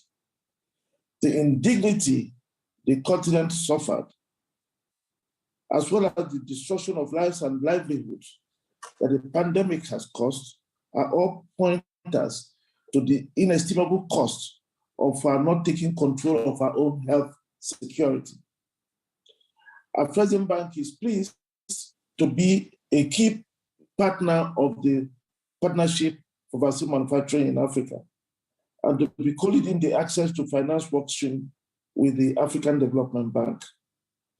We take our role very seriously because we strongly believe in the overall aspirations of the partnership and the critical role finance can play in realizing those ambitions.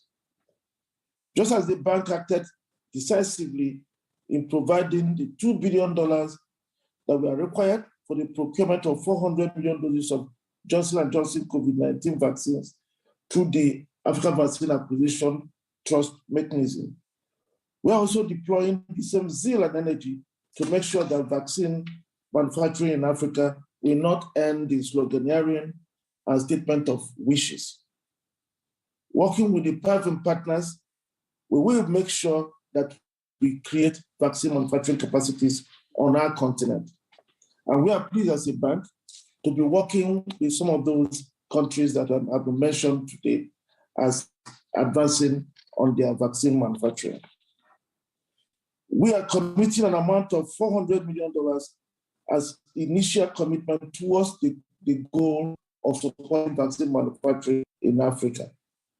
We want to make sure that those who want to develop vaccines, that there's no money to do that. We strongly believe that vaccine manufacturing can only occur in the context of a sustainable business model. That's why we are also exerting our efforts in redirecting African vaccine demand to African vaccine manufacturers. We congratulate Aspen Pharma for reaching an intellectual property transfer deal with Johnson & Johnson for manufacture of their COVID-19 vaccines. We expect that it is one of many to come. We recognize that it was because we pulled together and put money on the table that the deal was done. If anything, the important lesson learned from that outcome was that you do not get things by begging. You demand them, and you prove that you deserve them.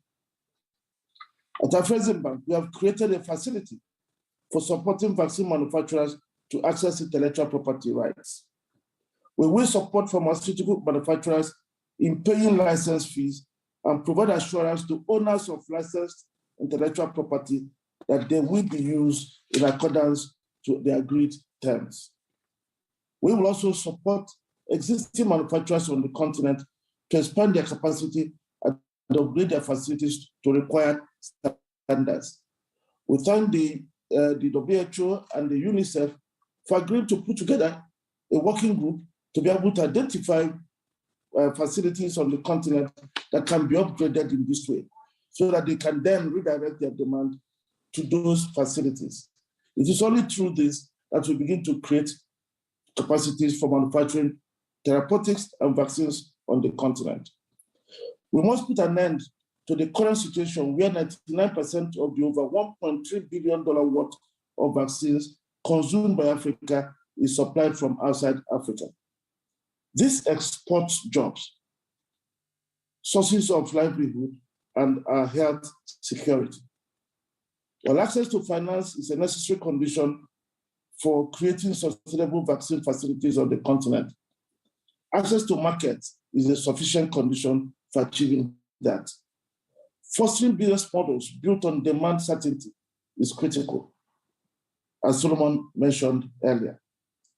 We therefore believe that we must build on the experience of Africa's COVID-19 vaccine procurement arrangement by using the African Medical Supplies Platform and African Vaccine Acquisition Trust to aggregate and pool African demand for vaccines. When we pool our demand and we have it under our own control, vaccine manufacturing capacities will spring up like mustard seeds across Africa. In this conference, as this conference continues its discussion, we must therefore bear in mind that it is important that we all work together to institutionalize the African Vaccine Acquisition Task Teams, AVAT, and the African Medical Supplies Platform. These are critical infrastructure that will work with the African Medical Medicines Agency to begin to change the healthcare infrastructure on our continent. It is through these instruments that we begin to bring dignity back to ourselves. Thank you very much.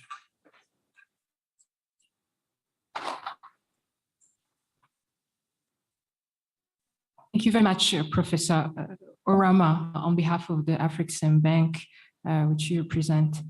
I want to acknowledge the growing online and virtual participation and call upon our next speaker, who is Dr. Vera Songwri, Executive Secretary of the UN Economic Commission for Africa, also joining us virtually.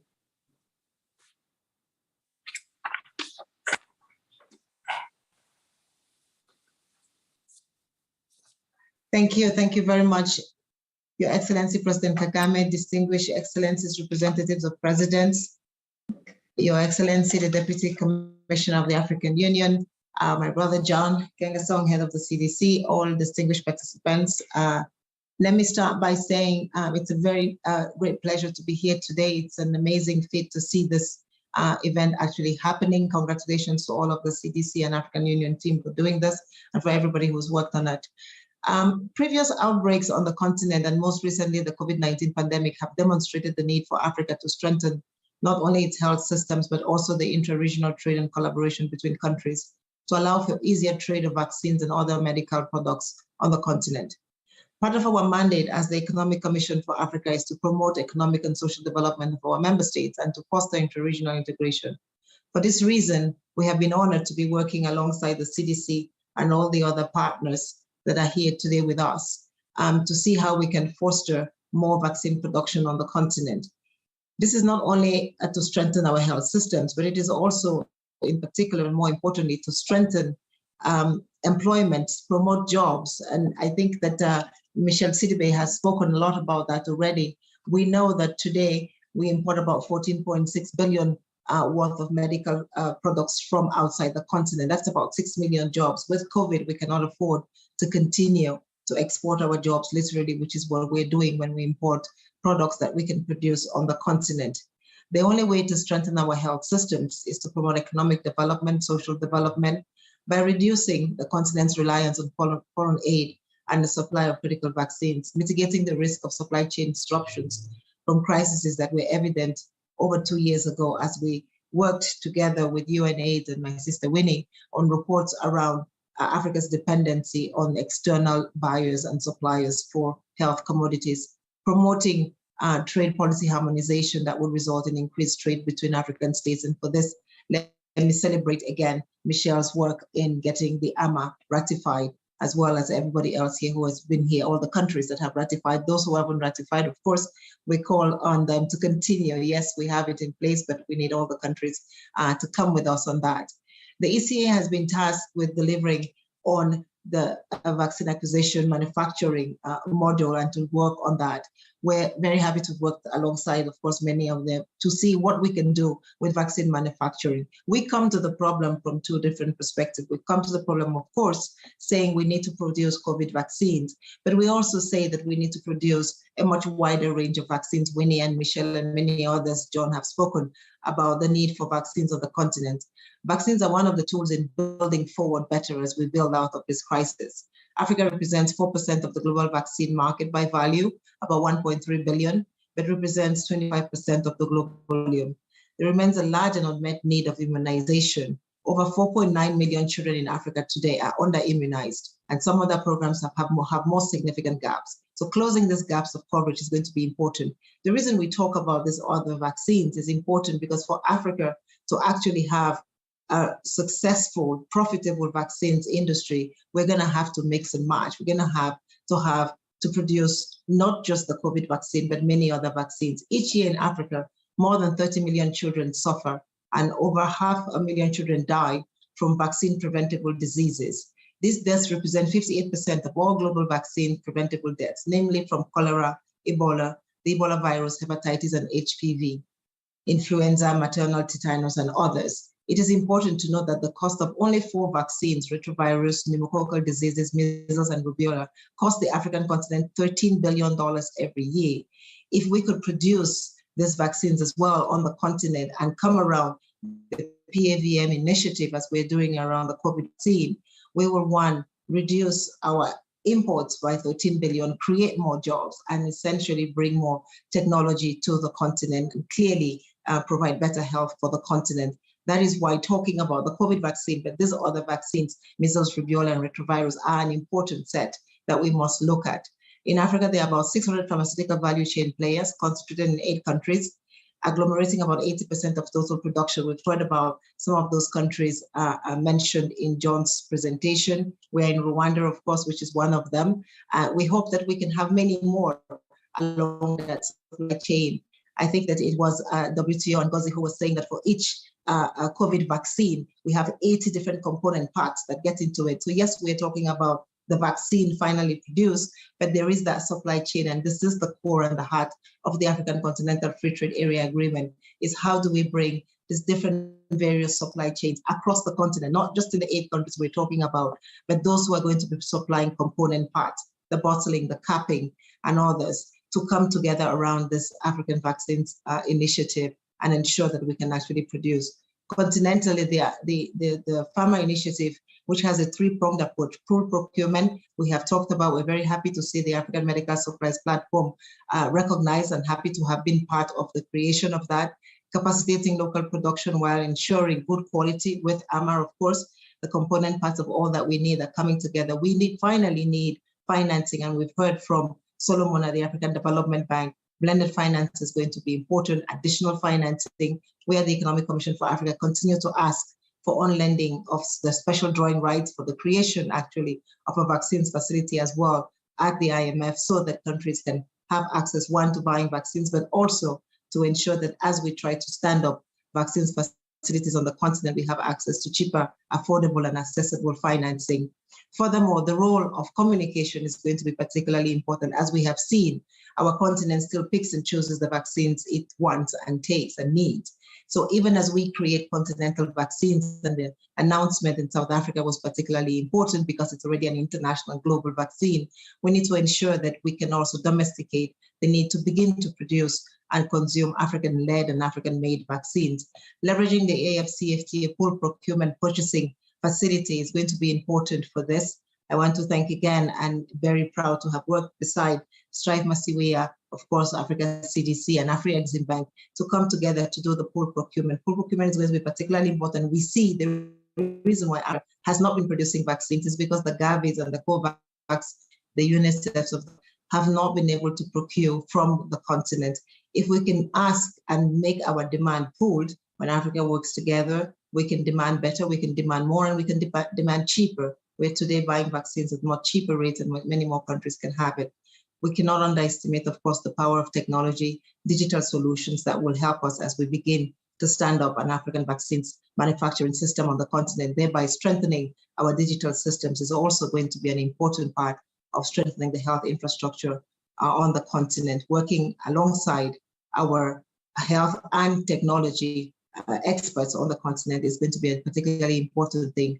Finally, leaving you with the importance of good governance systems in the pharmaceutical sector on the continent, and ensuring that as we build AMA, we can also build AMA out to ensure that we can reduce the amount of counterfeit drugs on the continent, counterfeit vaccines, as we're already seeing, so that when everybody takes the vaccine, they can ensure that they are taking the right vaccine. Thank you very much for your attention.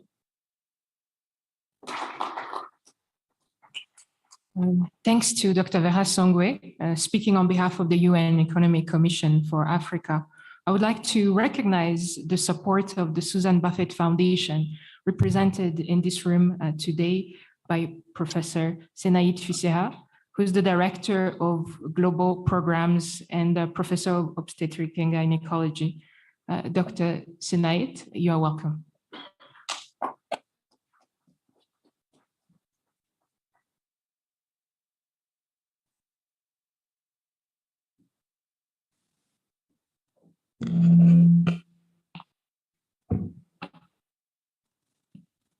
Good morning. I'm going to reposition us so that those of us who are sitting on this side don't have to strain to look at the podium.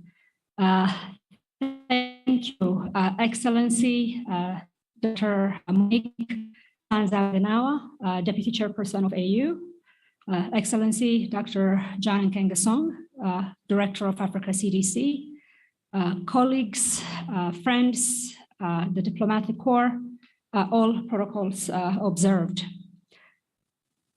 Nothing, I think, hearing the session this morning, nothing is more pressing than working together to defeat a very dreadful virus that respects no borders and prepare for the next pandemic, as you heard the scenario from John, because we all know there will be a next time. We've come together at a time when the gap between the vaccines haves for the wealthy nations and the vaccines have not of Africa continue to widen. Lack of global solidarity, vaccine hoarding, vaccine nationalism have made it even harder for the continent to fight this pandemic. So much has been said, so I'm not going to repeat my statistics. I'll spare you that. But just keep in mind that we have heard in the news that in the next few weeks, about 100 million vaccines in developed countries will pass their use-by dates, expiration dates, and could easily be wasted while lives are being lost due to the lack of those vaccines elsewhere. This is not only disheartening, frankly, it's a baffling global shame. But this also has caused us to reimagine a new public health order. As extraordinary times call for extraordinary measures, African leaders, researchers, and scientists have shown tenacity and made real progress in the face of so many challenges. As excellencies, leaders, and experts have spoken thus far, Africa has, in partnership with our global partners, has demonstrated the capacities and expertise to manufacture safe and effective vaccines, diagnostics, and therapeutics in this continent. So we stand at an inflection point in history, and we must summon the will and resolve to seize these opportunities presented before us. There is so much momentum to turn the page and supercharge our collective act. There is now unprecedented interest from stakeholders to support this ambition. Enormously grateful for the leadership of John Nkengasong and the African Union, along with many, many colleagues for putting Africa CDC at front and center for the fight of this pandemic. As Vera, Michelle Sidibe, and so many others talked about, the African Continental Free Trade Agreement and the establishment of the African Medicines Agency, which was ratified under enormous effort by Michelle Sidibe, will be key enablers to help accelerate our vaccine manufacturing capacity. AMA in particular needs to hit the ground running as soon as possible if we wanted to support the growth of local production. So I come to this conversation first and foremost as an African, although I lead a global effort of a private foundation that is fighting for justice, just and equitable world. And I have seen the urgent role funders can play in building Africa's resilience and help translate the political will into action. To deliver for our people, governments, private sector, civil society leaders, and funders need to do our part. We must invest in public health institutions and partnerships like AMA to help them ease institutional and legal barriers for local manufacturing. And we must support, everybody's talking about technology transfer, but the components, talent development, supporting scientific research, R&D, enhance supply chain capacity to help overcome these inefficiencies. I'm absolutely deeply committed to this cause and stand ready to support and complement partners as they engage on this continent. I very much look forward for thought-provoking discussion today and tomorrow as we look at the progress made thus far. I know if we work together and coordinate our efforts, we can create the future we want for this continent, a future where we put trust in our resources in African institutions, scientists, and innovators, a future where our people can access routine vaccine and medicines they need when they need them on their terms and not their donors' terms. So let us make that happen. Thank you so much.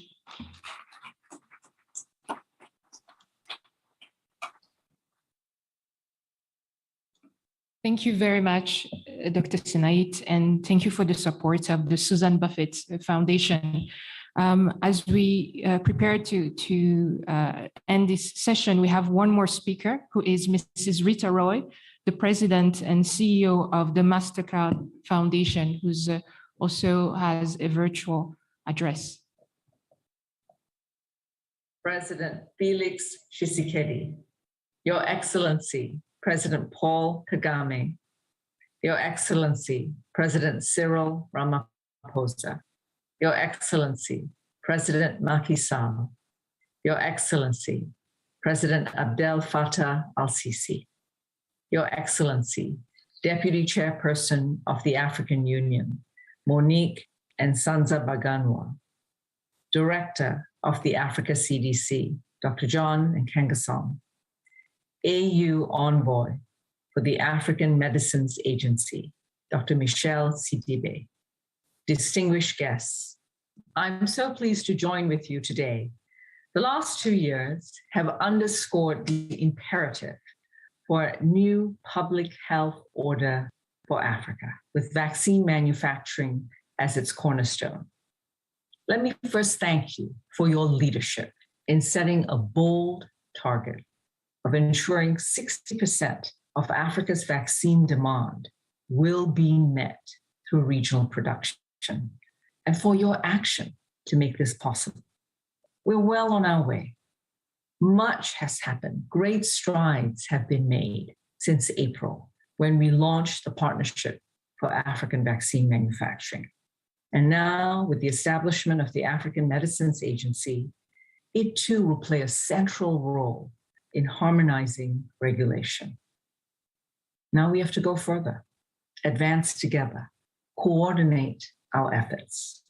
The MasterCard Foundation is humbled and honored to accompany this process, to support this historic work, to create a framework for action for vaccine manufacturing. This is part of the $1.5 billion partnership with Africa CDC to enable access to vaccines today and in the long term. So in addition to purchasing vaccines and enabling the delivery of vaccinations to millions and millions of people, we will focus on developing the talent, the workforce required for vaccine manufacturing. And we intend to take a broad view of the skills and the jobs that are going to be available across the value chain, from research and development, legal and regulatory, transportation and logistics and marketing, and of course, manufacturing itself. And we intend to work with a range of partners, particularly those in higher education, to build this pipeline. You'll hear more about progress of this partnership from Dr. Nkengasong. For now, let me just affirm our commitment to this historic agenda.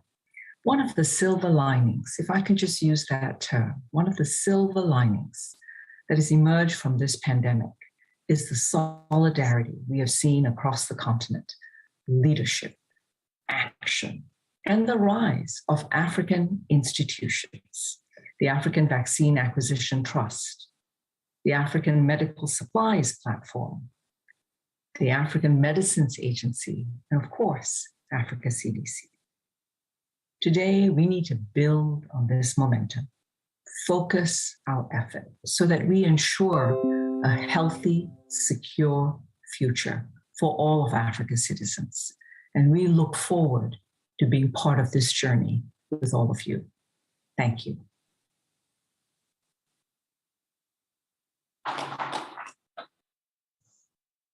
We thank you very much for those remarks, Mrs. Rita Roy. We have come to the end of this session where we have heard remarks from key partners. And as it has been mentioned, the P in PAVM stands for partnerships. And it's so important for us to reach the stated target. We'll have a health break that will be approximately 10 minutes. Before we come back to listen to the next session on the progress on implementation of the PAVM, and we'll dive deeper into the framework for action, the FFA, as it has been mentioned. We also have, as part of that session, a roundtable discussion where we'll get a country's perspective on the progress on vaccine manufacturing. So we'll have just the next 10 minutes to stretch our legs, use the facilities in the venue, and then we'll be back in this room for the next session. Thank you very much.